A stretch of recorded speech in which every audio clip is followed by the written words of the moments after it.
রমজান মাসে দান করার সহি নিয়ম কিতা হুজুর? রমজান শরীফ রহমতর মাস, বরকতর মাস। আমরা দান একটা হইয়া তাহলে খয়রাত করা, সদকা করা, একটা হইলে জকাত দেওয়া। আর হদিস শরীফের মধ্যে গেছে যে সময় শাহবানর চান দায়িত্ব, তখন সাহাবায়ে কেরাম হলে আখরুজু জাকাত আমওয়ালিহিম, জকাতর মাল বার করি লিতা, আগলাই লিতা আর মাইশরে দিতা, যাতে রমজান শরীফ সেহরি ইফতার বালামতে খাইতে পারেন, মাইশর দরবারও আত ফাতাইন না। এইভাবে আমরা সদকা খয়রাত করনেওয়ালা যারা আছি, রমজানও বেশ করে সদকা দিতাম। কারণ এক সদকা নফল আমল রমজানও যদি করি, গয়ের রমজানও ফরজ অর্থাৎ জকাত আদায় করার বরাবর সওয়াব হইব।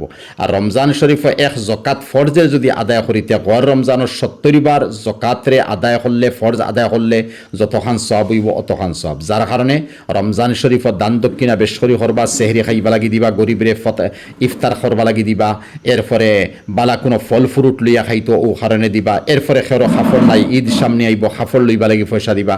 রমজানও বেশ করে দান দক্ষিণা করুক, আল্লাহ আপনারে দিছেন, আল্লাহর মাল আপনি খরচ করুক।